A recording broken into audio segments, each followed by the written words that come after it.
So now let's take a look at exactly how we use the switcher. Let's start with the Crosspoint module again. Like most production switchers, the Sony 8000G has an A bus, a B bus. Whatever is on the A bus is what's on program.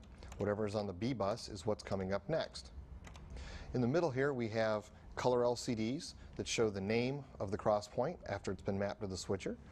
Over here is a shift button which allows me to go to the next level. So if I have more than the 32 buttons here, I can just hit this and it'll automatically change the displays to show me what I'm getting ready to put on the air here. Then what happens is your shift light and the regular Crosspoint light light up. But let's go back to a regular Crosspoint at the moment, an unshifted Crosspoint. Up here is key 1. This is key 2. Over here we have two delegates, key 3 and key 4. So when this light's on, it basically means that this row is now going to delegate key 3 and this row will delegate key 4.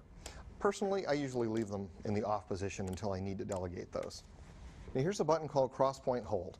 There's one on every single bus, on every single Crosspoint module, including every aux bus on the switcher. I kind of call these oops buttons. If I turn this on, what this is doing is this is telling the switcher that it is no longer allowed to change the crosspoint on that bus during a memory recall. Only I can change it physically myself by pressing a button on the panel, but the switcher is no longer allowed to touch it. This works great when you've done something like built a whole bunch of effects where you use CG channel 1, and for some reason CG channel 1 doesn't work, or the operator has decided to use page 2 to come out. In this case, instead of having to rebuild all my effects again, I can simply hit Crosspoint Hold on a couple of buses, maybe my background buses and a key 1, and next time I call up an effect, it won't change the CG on me. Now remember that these will stay on until I physically turn them off. So if it's important, if you turn them on, remember to turn them off if you want the switcher to start recalling things for you automatically on that bus. Now this button is the utility button. Each ME has two utility buses that can be used to do things like put video inside borders, video inside shadows, for our side flags feature. I can access the utility buses by simply holding down the utility button.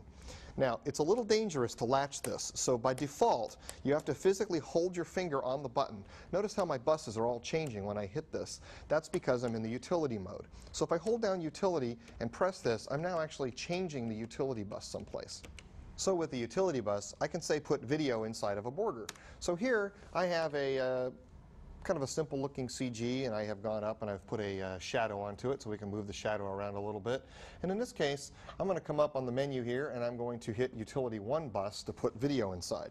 So using my utility 1 bus, I'm going to hold down utility, and now you notice I have a high tally on this utility bus now. So whatever I'm selecting in here will now put inside that border. So if I come over here, I can put a few things and change the video inside that border.